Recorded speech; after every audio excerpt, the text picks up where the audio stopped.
Hi everybody, this is Delilah here from Pharrell Prints. Thank you if you've been following me along this journey into sublimation. So if you have been following me, then you saw my last video, which was basically I took my Epson Ecotank 4800 and I converted that into a sublimation printer. That has been going really well. I've sublimated a few things. I've done a few projects for family and friends. And so today what I want to talk to you about is the heat press. So this is the heat press that I decided to go with. There are other heat press options. But we're going to talk a little bit about my heat press, and then we can talk about what other heat press options there are available for you to purchase. So that is my 5-in-1. So the 5 pieces is the actual heat press itself. That's a 15 by 15 inch. The mug press, the hat press, and the 2 plate press. So some types of heat presses are the swing away, which is what I have. There's also a version called the clamshell, which will basically open and close from the front, kind of like when you think of a clam.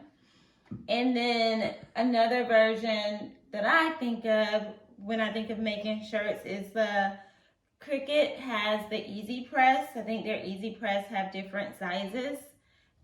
So that's something worth looking into to see if that would work for you. I think their price point is a little lower, so that, may just be a good start for you.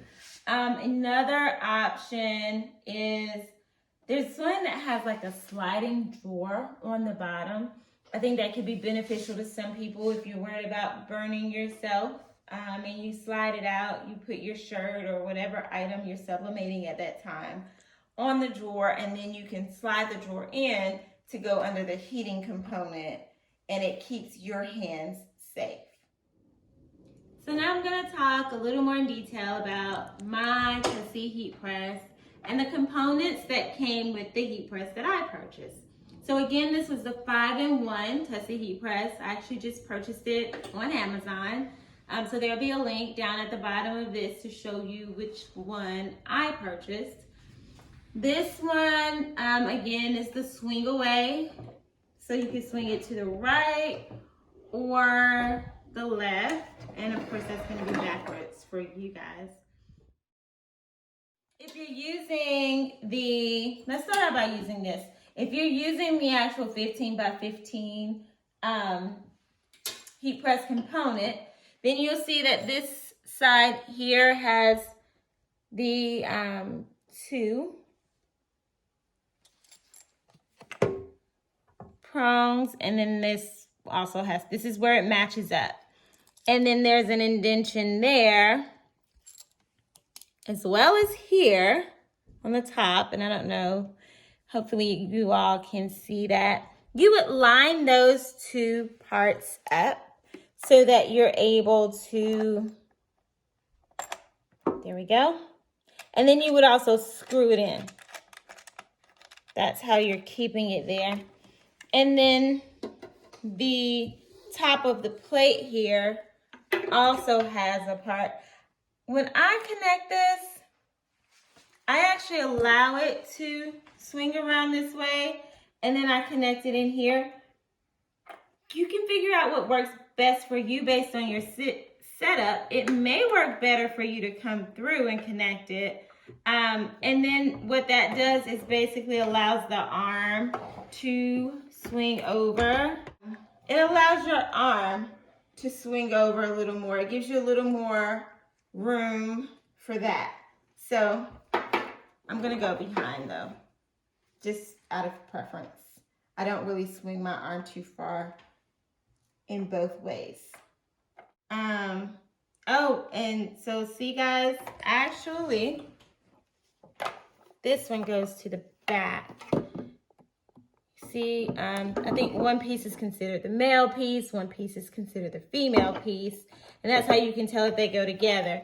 Whereas here, they're the same, so it's not gonna go there. So you won't accidentally connect it to the wrong place because there's only one place where it will fit. And I screw it on here and connect. That's done. And just so you see my range of motion here and my range of motion there when I go around. So when I'm putting a shirt on, I open it up, lay the shirt on, and then I turn it around to actually press the shirt. Okay, that's how I use this heat press. Again, we're gonna do it, we're gonna have an example later, so you get to see a little more. Next, I'm gonna show you how I connect the mug piece for this particular heat press. So usually when I connect the mug, I've actually normally had it on this side over here because I don't need the heat press component. I only need my box here. And now you'll see with the mug, I actually do only use the pieces on the side. So I'm lining this up again where the indention is, then screwing it on, lining this piece up here on the side, not the back, because this is where it fits, with the indention, and then screwing it on as well. And then we have it ready. All right, so next component is the plates. So for the plate and the hat, we actually need to do some things different.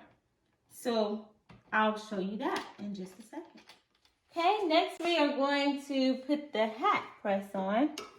So I have my large screwdriver here just to show you all. And there are 2 screws in here that I'm going to remove. Righty tighty, lefty loosey.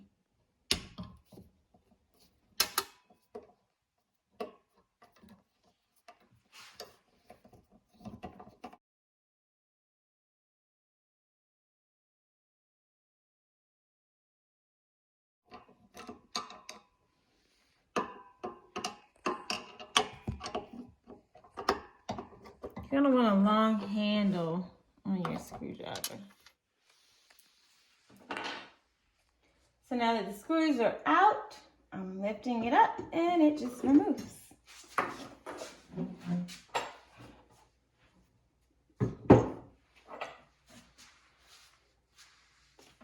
And I know I told you all that we were gonna do the hat next, but it actually makes more sense to do plates next. Just slide in and lock. So I put them in here, pull them down and slide them over, and boom, that locked it in. So if I were pressing a plate, that would be the size of the plate. I would just put the plate in there. And this right here helps me determine the pressure. So it goes up and down. I press the plate, I take it out. Then I just slide this piece over, slide it back, and it comes out. Same thing with the other side for plates. It has the screws in there that don't need to come out. I put it in there, slide it down and over, and it's good to go. Have the element for the hats. So we already took the plate lids off. This one right here actually just slides off.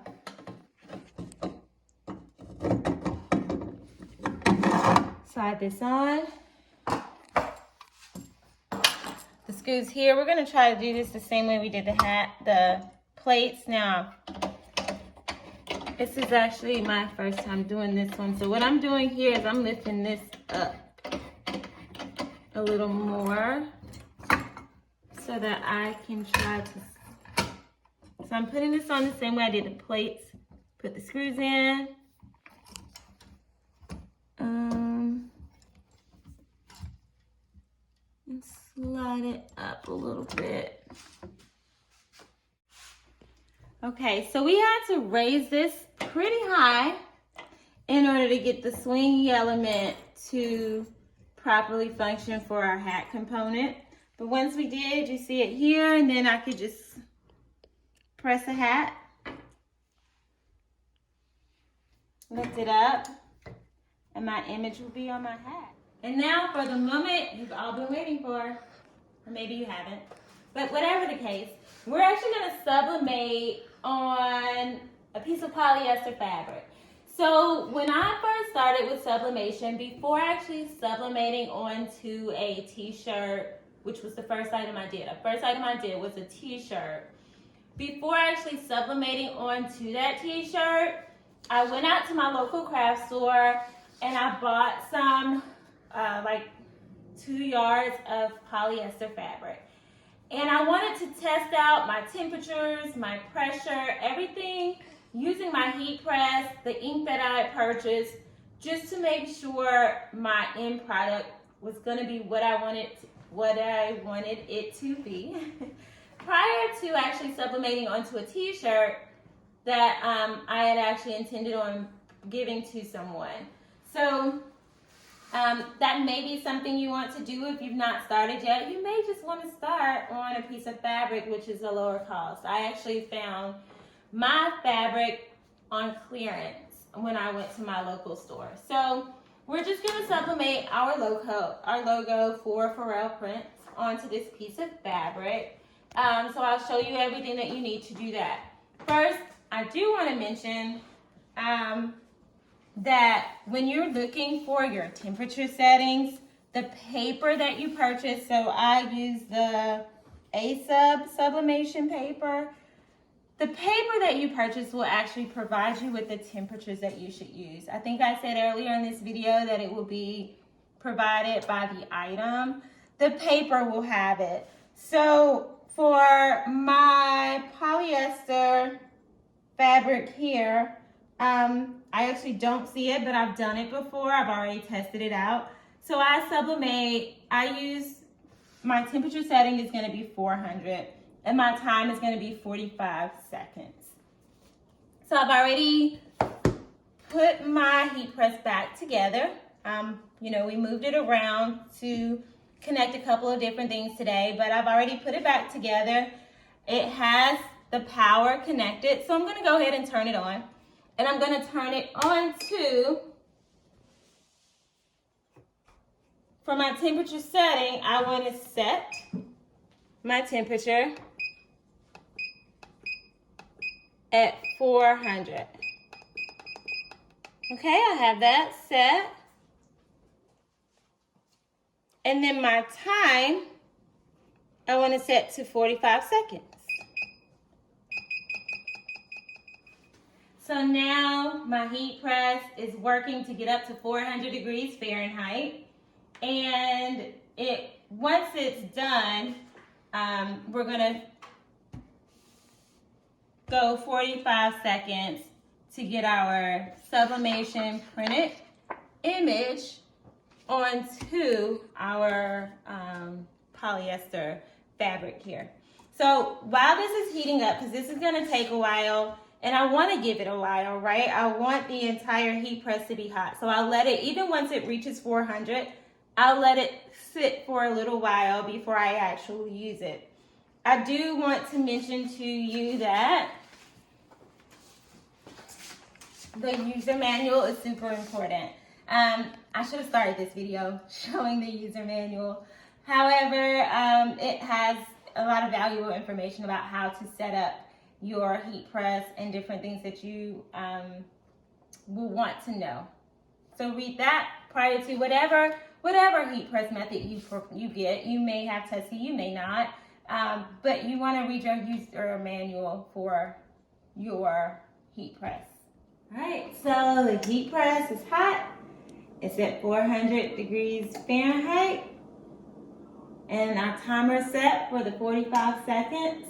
This has been heating up for quite a while. And the reason I do that is because I like for this part here to be hot by the time I start using the heat press.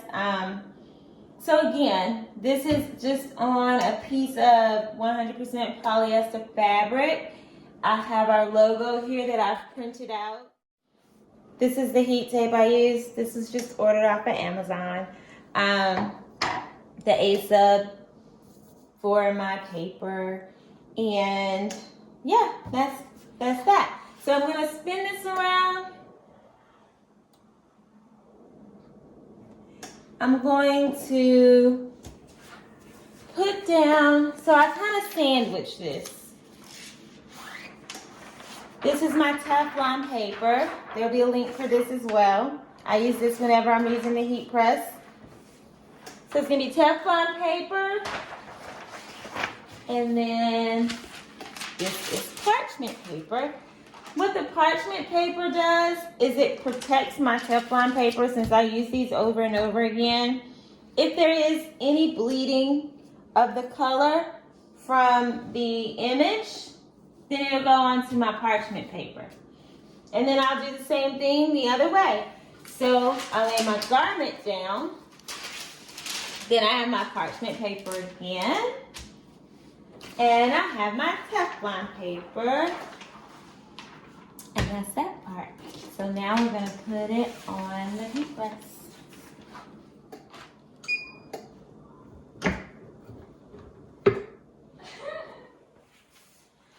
As soon as I put this down, you notice my timer started going on its own. And then once that's finished, we'll open it up. We'll see what we got. There's my timer. And I lift it up. I swing my arm again.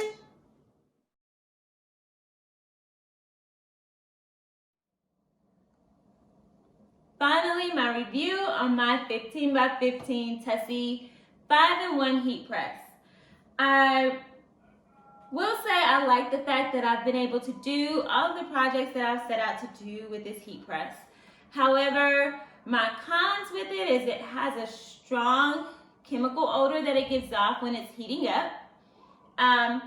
Some of the other components, like the mug press and the hat press, do not seem to have very much durability. Like, I don't know how long they're gonna last. There are a couple of pieces on there that are loose and don't look like they were well manufactured. And I've reached out to Tusy multiple times.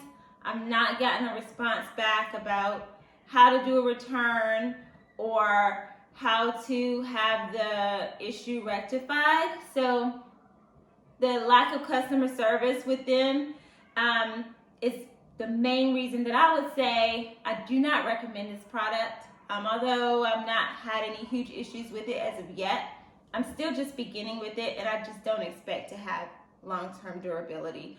So I wouldn't recommend it to anyone else. And I'm huge on customer service, so the lack of that makes me say it's a no-go. However, thank you so much for watching my video and for tuning in. And tune in next time. I plan to do a video on what it looks like to sublimate on different materials. You know, we hear don't sublimate on cotton, but why? Don't sublimate on dark colors. But I want to experiment with you, and we'll see how it all comes out. Thank you for joining.